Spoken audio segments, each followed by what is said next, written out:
everybody, it's Missy Wolf. We're back day 3 CMA Fest with Brinn Black. How are you? I'm so good. How are you? I'm doing well. Thank you for my little gift. You're very welcome. Little limited edition. I love it. Yep. So how was it creating this project for you? It was amazing. We did it organically in LA at my friend's home studio, and he's just an amazing talent, Nolan Neal, and there were crickets involved, and so we had to, I know everything about how to get crickets out of your home now, because for the first 3 days trying to record this, there were crickets every time we started trying to record.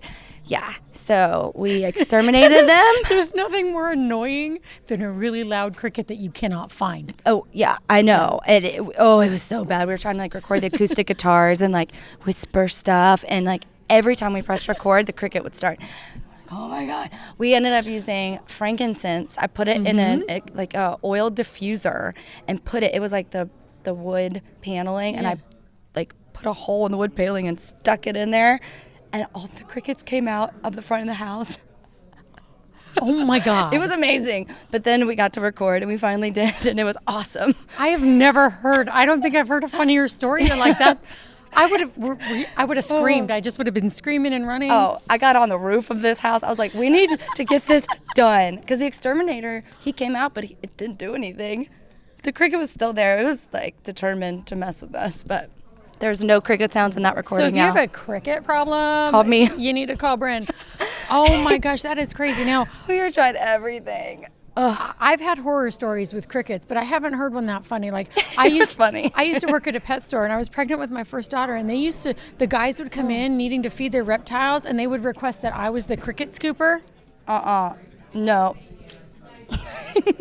Those things get in your hair. No. Oh, yeah. They would jump. Oh, yeah, no. Bad. I'm not good with terrifying. crickets at all. Oh, man. I see crickets, and I just run the other way. Well, I can get them out of your house for you. Oh, there you go. I'm going to call you if I ever have a cricket problem. Oh, my goodness. Yeah. Well, what did you talk about with my hair? My husband behind the camera is making all kinds of funny signals to me, and he likes to play jokes on me, you guys, so I'm sorry, and I'm ADD girl here. But let's talk about your music. Yeah. You have a festival coming up that you're doing, Lyrics on the Lake? Yeah. It's a big love child. Yeah. Oh my God, what inspired that? Well, I met a group of people at Key West Songwriters Festival when I was performing several years ago, and I overheard them say they were from Smith Mountain Lake, Virginia, and I said, well, I grew up going there on the weekends, and they said, well, do you want to come play a pool party for St. Jude's sometime? And so we did, and it went over so well that they were like, hey, what do you think about starting a festival? So I brought 10 friends the first year, and then we had such a great turnout that brought 20. We ended up bringing 50 one year, but now we steady it out at 25 because that's a good number. Right.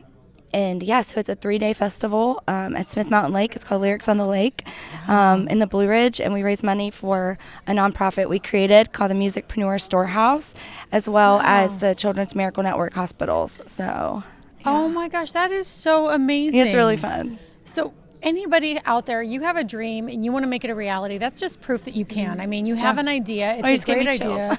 No, that's absolutely fantastic. I mean, I like people to hear that, nothing's off limits. No dream is too crazy. No. It's just, you got to have the will, and you got to be determined, and you got to just do it. So it's so good to hear that you're doing that. And the Children's Miracle Network. I mean, I'm a mom of a child who had to live so long in the hospital, off and on.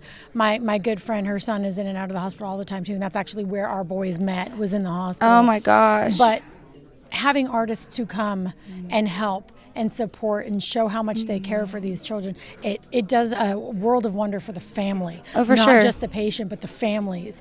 Because oftentimes they feel like they're alone in their struggle. I know. And so this is a way that they can get some entertainment and some peace. And I've seen artists, go spend time with these kids through the Children's Miracle Network. Oh, they're amazing. We love them. So much fun. And I have to give you credit for that because I did not know that. Thank you. So thank you. I was a preemie. I was born 2 months early. And so I spent a lot of time in the hospital, but hey, I grew. You did. I was really little, and my sister, was sick growing up too, so we were in and out of hospitals and things, and so it's really important. I do a lot of kids work for that reason. I love that. Oh my God, you guys, I love her even more. I love you. I feel and so you're much more a connected to superstar you. if you are a mom of a kid that's sick. I mean, I don't know how you do it. You know what? God.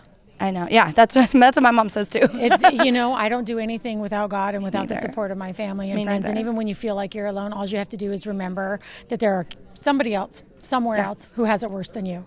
So take what you're going through, try to make it entertaining, try to make people laugh so that they can get through it too. Yep. So, even on my worst days, I almost didn't make it to CMA Fest this year because I was in the hospital the day before. And I actually had to check out against medical advice to be able to come here to do my interviews. And I know myself enough to know that I was feeling so much better that I could handle it. Right. But I know that there's so many people who would they give in to where they're at. Yeah. And they don't have to. No, and they're sad or they're down. It's like, no, look, somebody always has it worse. And you just have to remember that because that's the push that you need to get through. Absolutely. So. But also like to go like, hey, this is going to pass. And so to sit in it and be like, this sucks, but I'm going to cry, I'm going to feel whatever I'm feeling, and I'm going to keep on because, like you said, somebody always has it worse. And you know what? And you're right. All eras pass.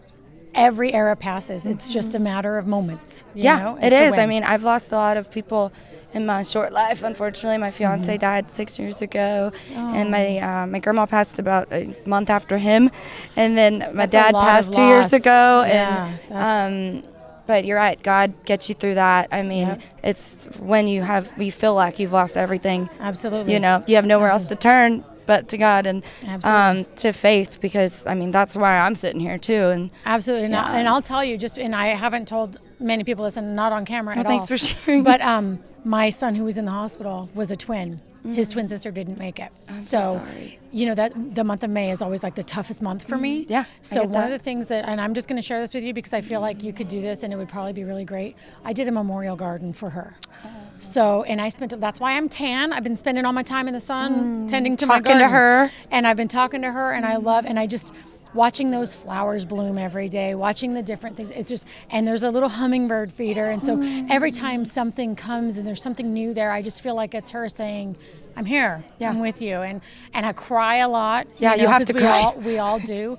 But it's good and it's therapeutic. And music, there's nothing more therapeutic than music. 100%. I love it. So I love what you're doing. Thank I love you. it. Tell everybody where they can find you because they need to get to know you a little bit Thank better. you. And they need to get your music because you are just an amazing inspiration to so many. Thank you so much. Absolutely. You can find me online, brinnblack.com. Even if you Google my name and spell it wrong, you'll find me. But it's BRINN Black. And I'm on all the social things. So come say hi. And I post a lot on my stories on Instagram and Facebook. I post a lot of grief stuff or just encouragement stuff or, notes from the universe or whatever as well, because I need them and I feel like other people need them too. So find me. You'll probably find a little inspiration stuff in my story if you need to pick me up today. And make sure you share them with your friends because you never know who's struggling because they're mostly silent. And that's what we all do. We all have those internal silent struggles. So make sure you share it with your friends because they need it. And until next time, guys, we'll see you soon.